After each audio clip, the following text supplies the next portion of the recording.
welcome everyone to Prairie Heights. If today is your first time here at Prairie Heights, I just want to say welcome.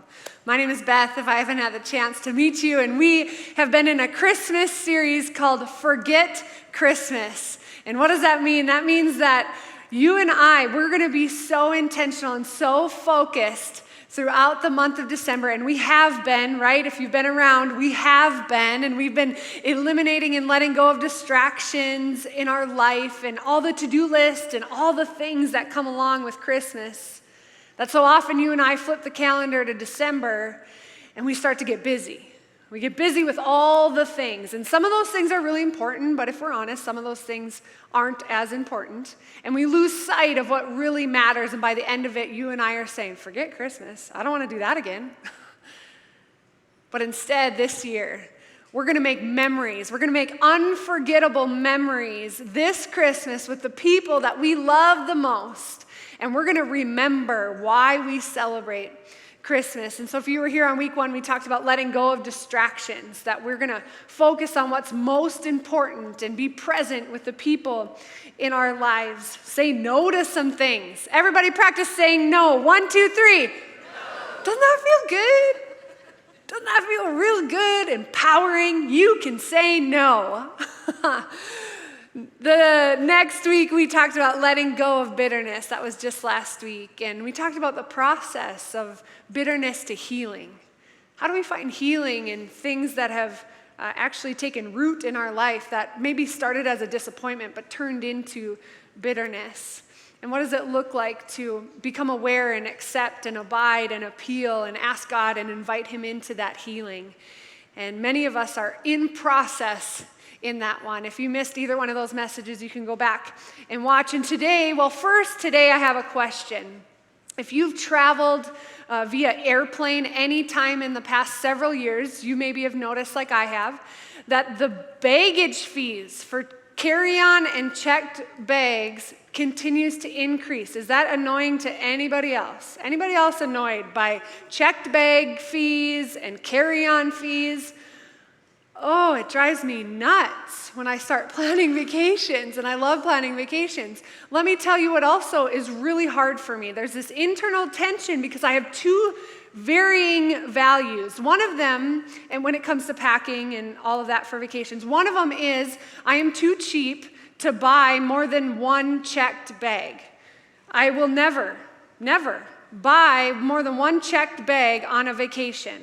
I don't care what it means. That was true when Kyle and I got married. It was true when we added another member of our family, our son. And it is true today when we have 4 people in our family. I will never pay for more than one checked bag. I'm too cheap. But the other side of me is I'm a just-in-case packer. It does not, see that? It is like tension. And so what happens so often, and if you fly and you're at Hector International Airport, you will see me doing this. So don't judge me. Don't take a picture and post it on Facebook. How about that? I don't care. Do it anyway. But here's what you're going to see at Hector International Airport is you're going to see me roll in with our luggage and our suitcase. I'm going to go right to the weigh place, and I'm going to put it up there, and I'm going to look to see if I'm at 42, 41, or 40. If I'm right within line of 40 pounds. And if I'm not, I have no shame. I am not embarrassed to open up that suitcase in front of everybody and start taking out the heaviest things. Because I'm not paying extra. I'm not. I refuse. I think the last time I did that, our 6-year-old son was like, Mom, close our suitcase. I can't believe you're doing that. I'm already embarrassing him. That means I'm a good mom, right? Right? Yeah, that's what I thought. So, but what happens is for all of us, when it comes to packing, is we have this tension and we have to stay within a weight limit for our baggage. The same is true in our life. You and I carry baggage with us in this life. Over our life experience, there are times that we start to carry baggage in our life. And my second question to you today is if you were to take a moment and sit and process and think about the baggage that you have carried with you throughout this life, my second question is the baggage that you've carried with you in this life over the weight limit? Is the baggage that you've allowed to continue to carry with you in this life, is it over the weight limit. You know, I'm talking about that past relationship that you so desperately wanted and was great at the beginning. I'm talking about that past marriage that as you look back, you see the mistakes that maybe you made along the way and just the past regret that you are feeling after going through an experience like that. I am thinking about a lifestyle decision. Maybe along the way you made a lifestyle decision to buy that house or that car, and now you're sitting in past regret for what that means for your financial situation. Maybe for you it's in your career, and you're thinking about that job that you lost, that you had such high hopes for. And you had dreams for your career that as you look back and you lost that job, you just have this past regret. It almost feels like failure. Maybe for you it's that family relationship that, you know, if you're honest, this year you've just allowed the stresses of COVID, the stresses of this last couple of years to divide the relationship that you have with that person in your family over things that,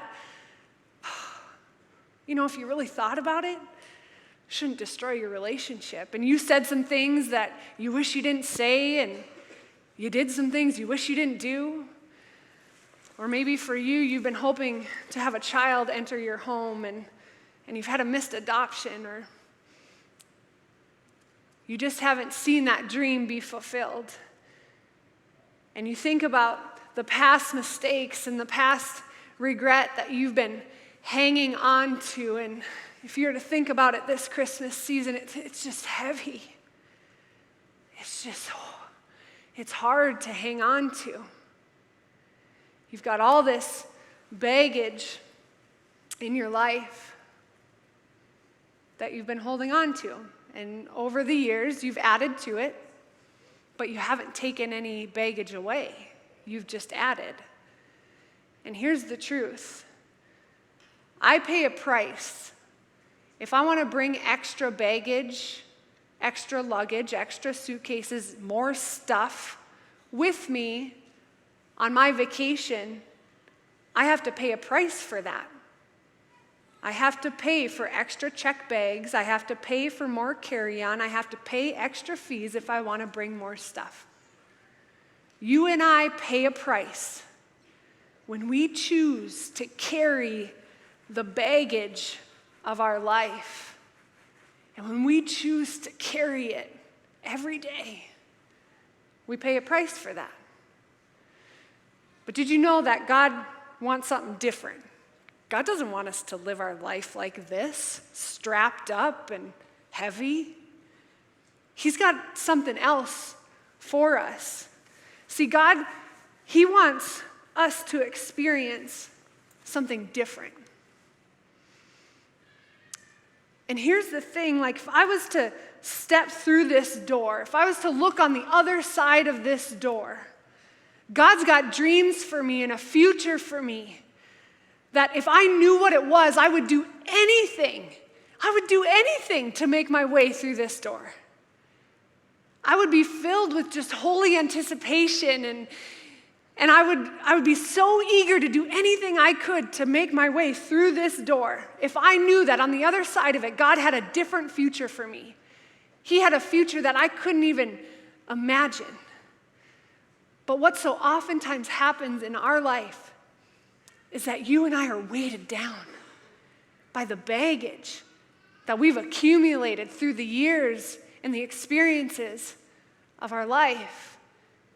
That if we're not careful, all that baggage we're going to carry into our next relationship, our new career, the other family. And when we keep hold of it, I can't make it through the door. I can't get to where God wants me to get to because I can't fit. It's too much baggage. But here's the thing, God has a future for you that He wants you to experience. And you cannot get to the destination that God has for you unless you let go of your baggage, unless you let go of some of the past regrets and past mistakes and the past things you said and the past things she said and he said.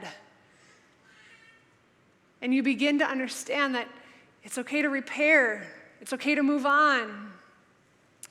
And so you got to let go of the baggage in your past. You got to let go of that time when you failed. And you weren't the only one who saw it. There were a lot of people who saw it.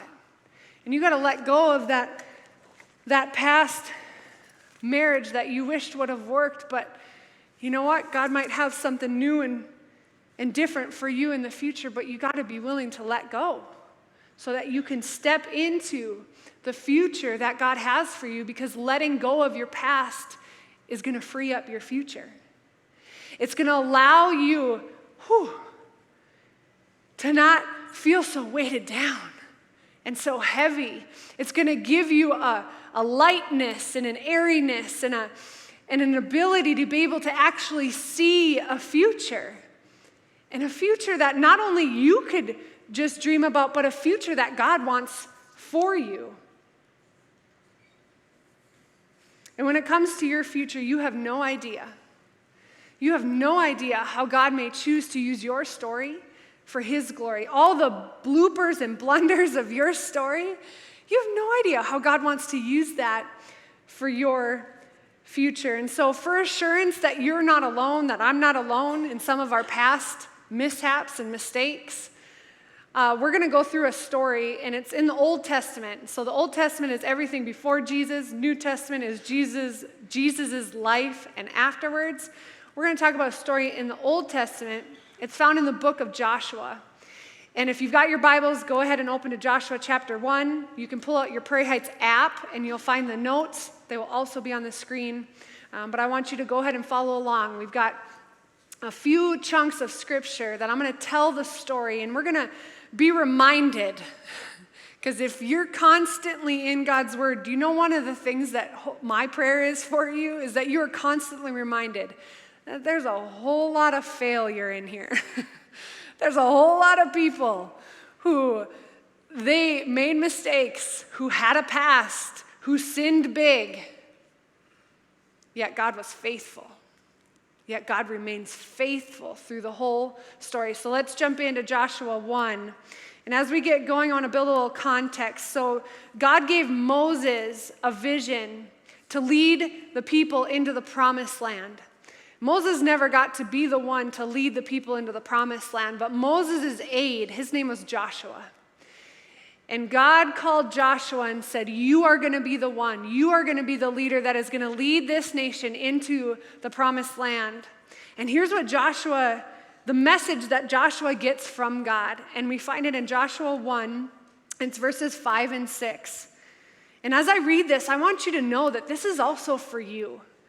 This message, this same very message is also for you. It says, no one will be able to stand against you all the days of your life. God is talking to Joshua. He's saying, as I was with Moses, so I will be with you. I will never leave you nor forsake you. Does anybody need to hear that today? Do you need to hear that today, that no matter what you've done, no matter where you're going, that God's never going to leave you, He's never going to forsake you? That God's always going to be with you? I wonder if today there's some of you that you just need to hear that. That's it. You need to just sit in that God is never going to leave you. He's always going to be with you, and He's always going to be faithful. It goes on to say, be strong and courageous, because you will lead these people to inherit the land I swore to their ancestors to give them. I love how God just reminded Joshua. It's like, here's the call that I have on your life, and you're not going to be alone. And here's the vision that I have for you. And so Joshua is getting the army ready, and they're getting ready to go in and to take over the cities in this new land, in this new nation. And we find really quickly in Joshua chapter 2 a story about a woman named Rahab and how God used her in a moment that I think culturally you and I might turn our eyes on her. We might have a lot of judgment for her. Yet God saw her And so let's go ahead and read that in Joshua 2. It's verses 1 through 5. It says, "Then Joshua, son of Nun, secretly sent 2 spies from Shittim. And he said, 'Go look over the land,' he said, 'especially Jericho.' So they went and entered the house of a prostitute named Rahab and stayed there." And so Joshua is sending 2 spies out to get ready to conquer the city of Jericho. And Jericho was surrounded by a wall, and there was a woman named Rahab, and her house was actually built into the wall of the city.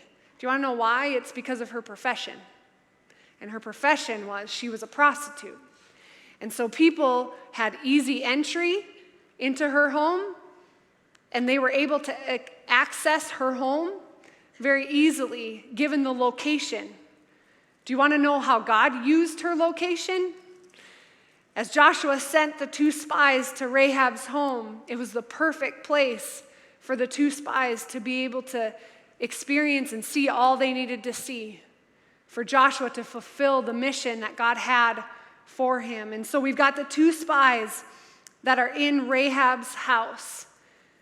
Do you think Rahab was safe in this moment? Do you think that what she was doing was okay in their culture by hiding these 2 spies?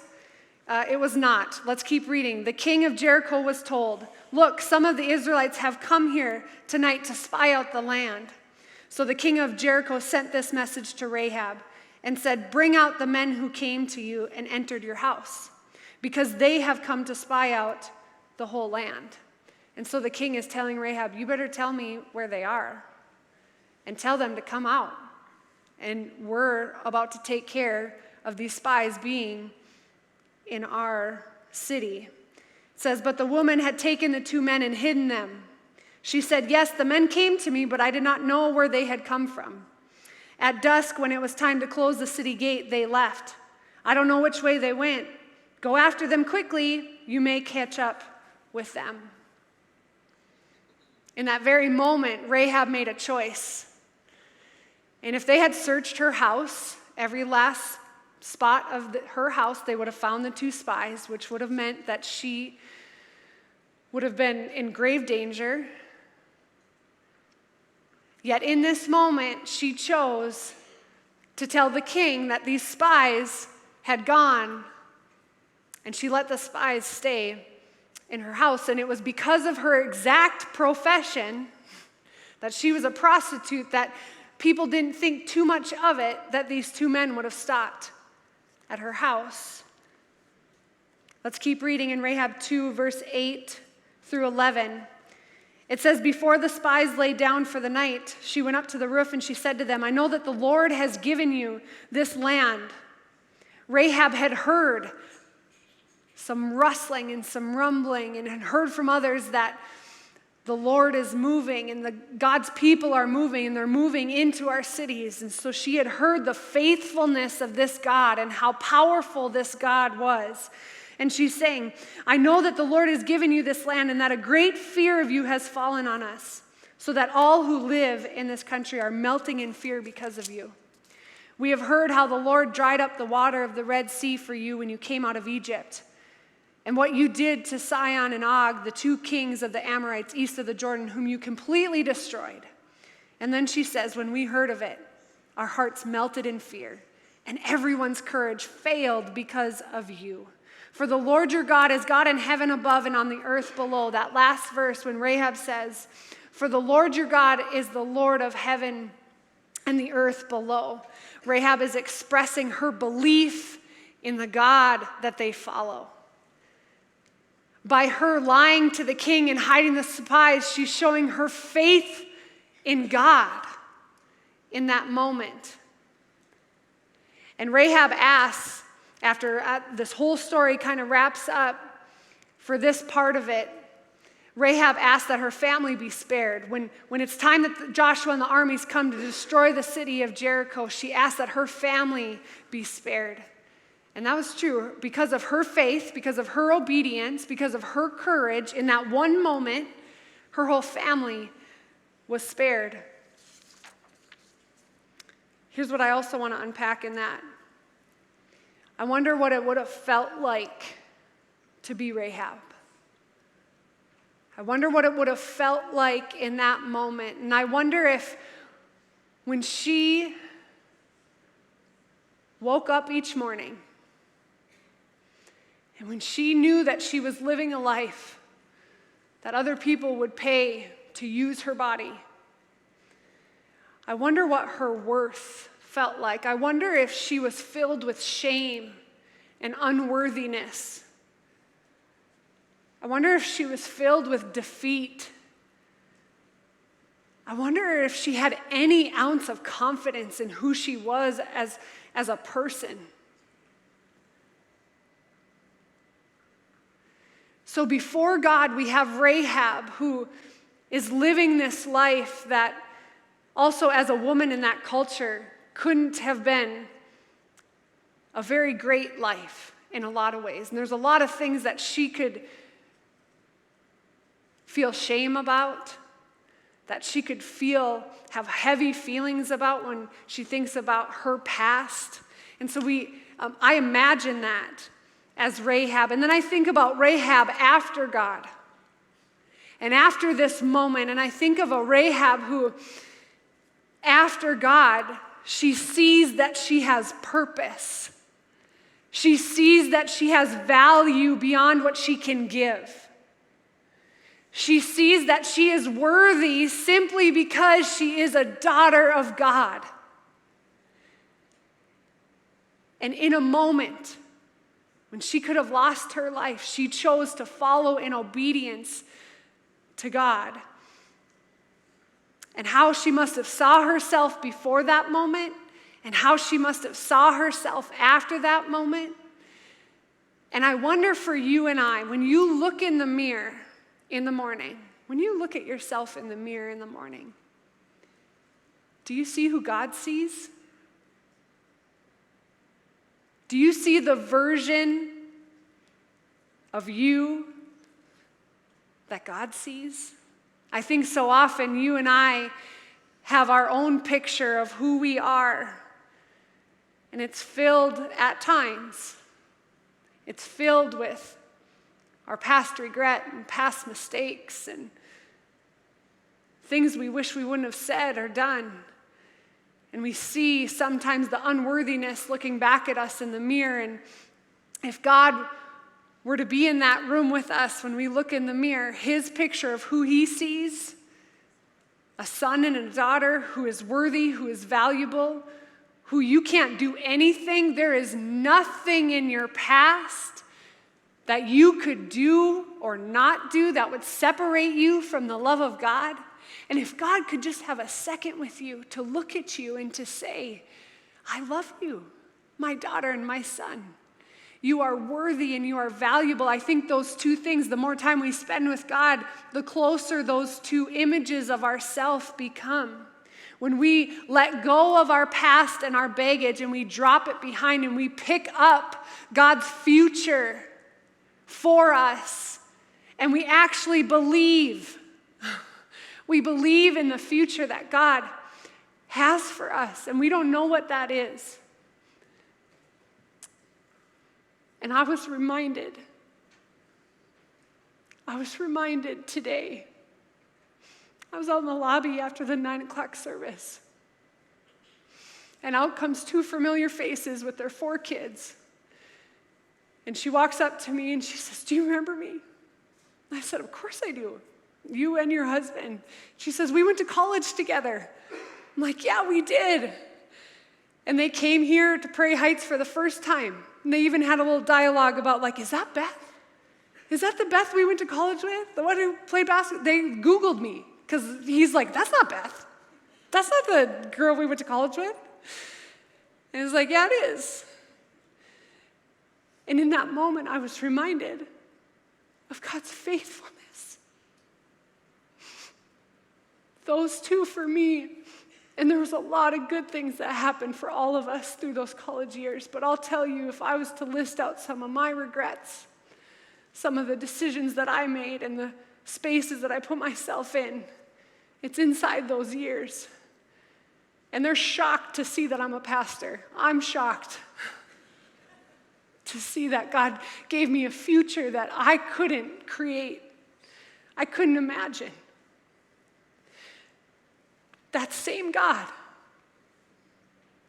is here today, is telling you today there is nothing in your past, there is nothing in your present that you're currently doing that can stop you from the future that God has for you if you just drop the baggage and you begin to follow God, who is faithful, who will use your past, who will use the parts of your story that you might be most ashamed of, and he's going to use it for his glory in the future.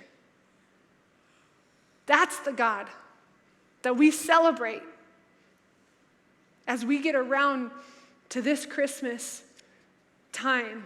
And what would it look like if you and I let go of our past so we could experience the moment?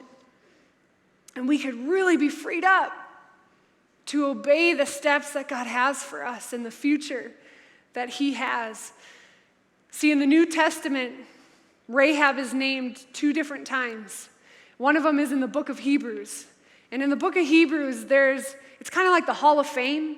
It's the Hall of Fame of spiritual leaders throughout the Bible, of spiritual heroes. And when you think of Hall of Fame, you think about like a sports team and the people that get asked to come back and get recognized for their achievements, for the ways that they were successful during their years in that sport, and they're recognized in the Hall of Fame. The same is true in the book of Hebrews. It's kind of like the book of the Hall of Fame of the spiritual leaders.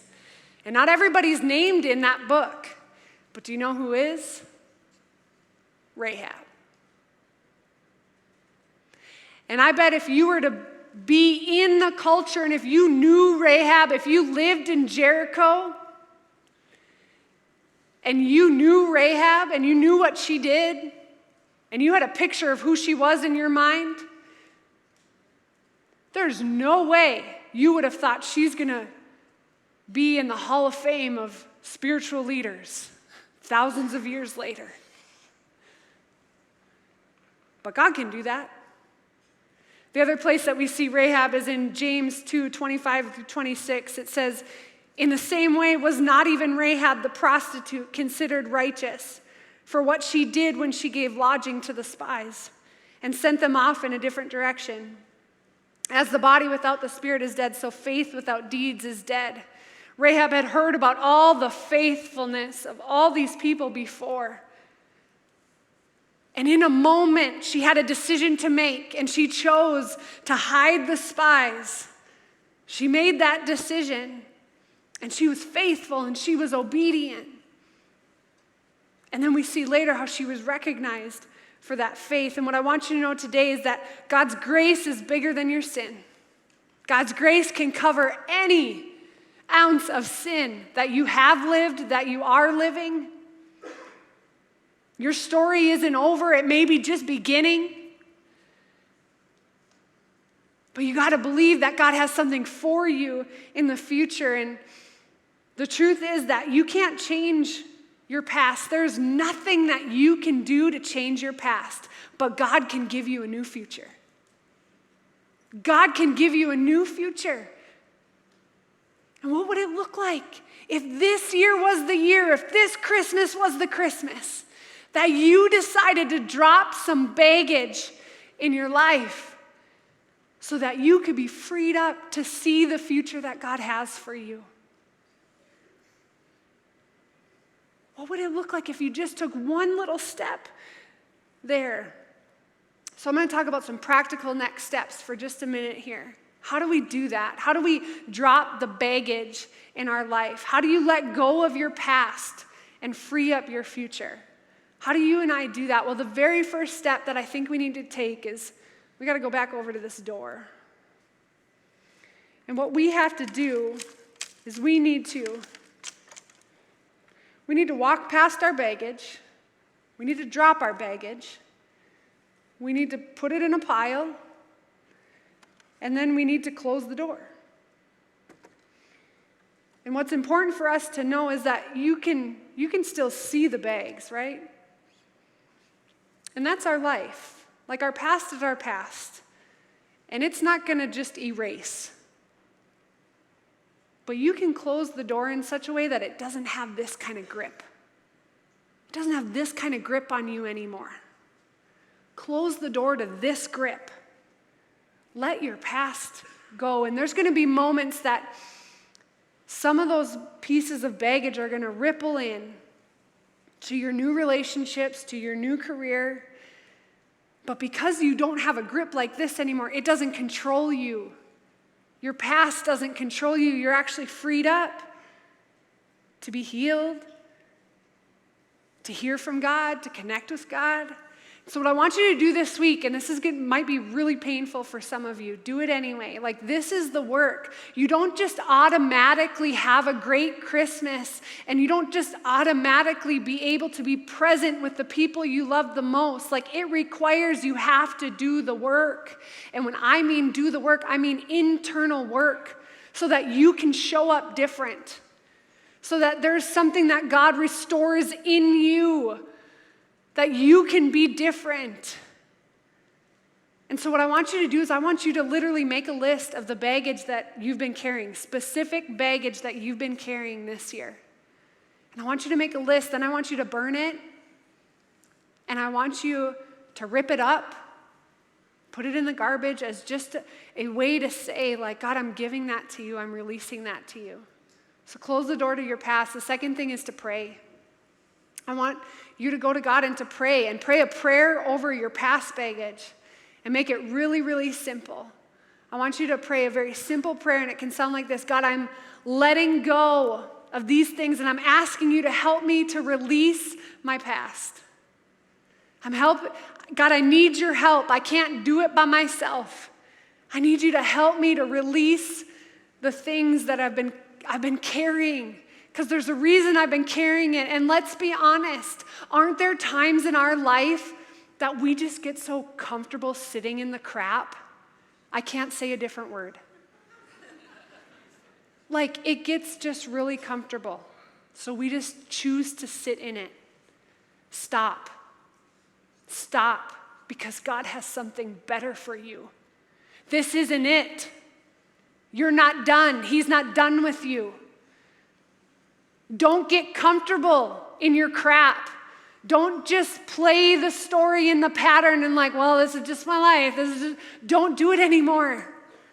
Because it doesn't just affect you, it affects everybody around you.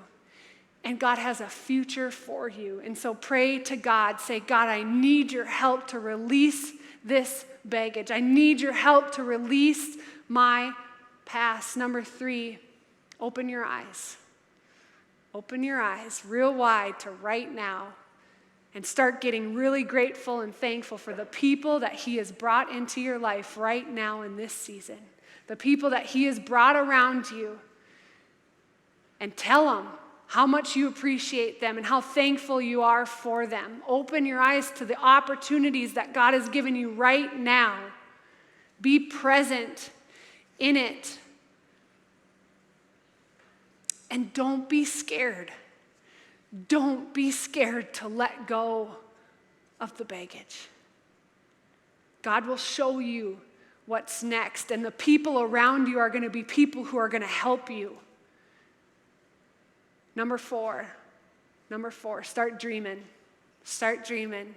I think it's been a while since you and I have given each other permission to dream, right? We got to start dreaming. And so I want to encourage you, as we turn the calendar year to 2022 here at Prairie Heights, we're going to do a brand new series called Take a Minute. And what we're going to do is we're going to stop, we're going to pause, we're going to think, we're going to process, we're going to dream. And we're going to dream about the things that God has for us. And so for real, between now and January 2nd, do not make any New Year's resolutions. None. Got it? Can you do that? Just be present with the people throughout Christmas, all the way to the end of December. Enjoy every second of it, and don't be thinking about any New Year's resolution that you're going to quit 6 weeks into the year anyway. Because we're going to come back together in 2022, and we're going to dream, and we're going to think about what does God have for us, and then we're going to move in to action. But don't move into action and don't make commitments until we have a chance to do that, to dream together. You know, Rahab's story, it didn't end with her family being saved. I talked a little bit about how she shows up in the New Testament and how she's noted for her faith, and other people recognized her faith years after, and they acknowledged her obedience. Somebody who was so unlikely. Do you feel like you're so unlikely? Like, why would God pick me? I feel that a lot. You are in good company. Many people would have looked at Rahab and said, her?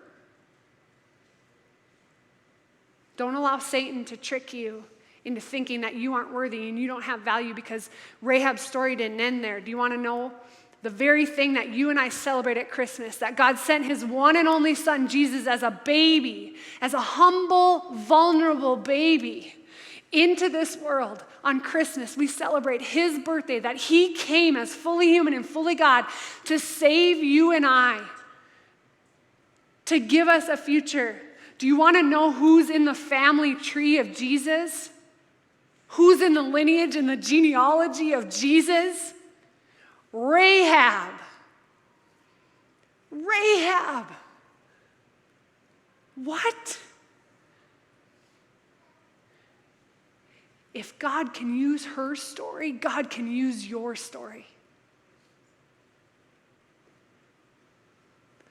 God can do anything in your life. And it is time for you to begin to believe that God is faithful, that God remains faithful in your life and your story, and that he's going to do things in you that you've never experienced before. And that through his power that showed up thousands of years before, he is just as powerful today. He is just as faithful today. There is nothing that scares our God. I laugh every time I hear somebody, and I felt a little of this too when I first started coming to Prairie Heights.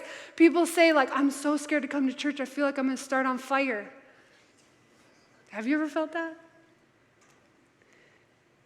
Guess what? None of that scares God. God doesn't see you for what you did. God doesn't see you for your past mistakes or your past failures or your past regrets. He sees you. He sees the child that he made on purpose for a purpose. And he's asking you, would you just free up? Would you just let go of the grip so I can use your story for the future that God has for you? That he has for you. He is faithful. And so right now I'm going to ask, Heather's going to come, and Steve's going to come and play, and Heather's going to sing Faithful again. And it's going to be a little more intimate this time. And what I want for all of us is I want us to just be able to sit, and I just want God to speak to your heart. It's just going to be a few minutes, and as they sing and as you see the lyrics on the screen, I want you just to let those lyrics sit in your heart. Let God examine the things in your life. And so for a posture, and I know that might sound a little wonky, hang with me, but I want us to have like a posture of receiving. That like we're not arms crossed, we're like available and we're ready to receive the message even that God has for us. And so many of you maybe just want to sit and you want to have your palms up to say, I want to be available to you, God. You might want to close your eyes in a prayerful posture and just have your eyes closed and just let the music and the songs and the lyrics just kind of wave over you. Some of you may want to stand because you connect the best when you stand and you sing along. And so we're going to give each other permission. If you want to stand, stand. If you want to sit, sit. And we're going to be reminded, you're going to be reminded that God is faithful in your story, in your life today. Let's go ahead and receive the song Faithful.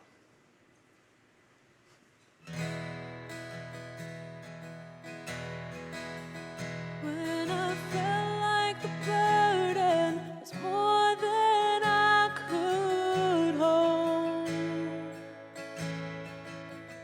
when the whispers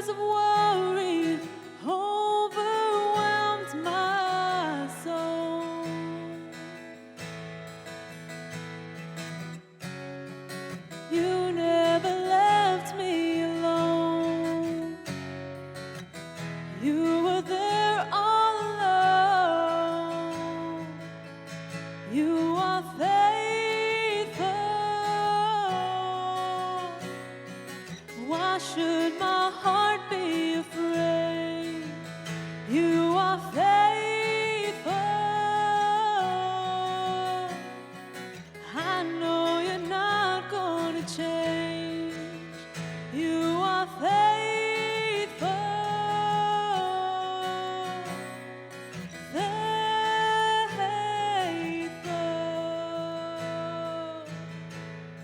Oh yes, you are, Lord.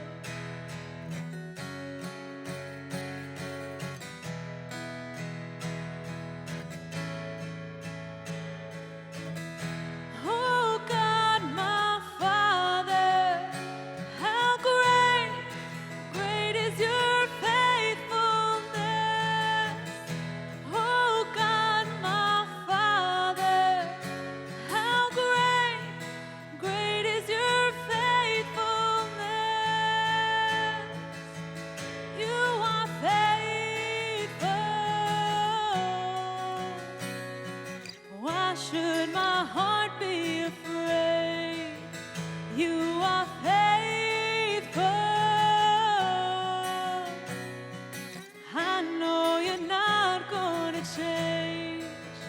You are faithful. Faithful.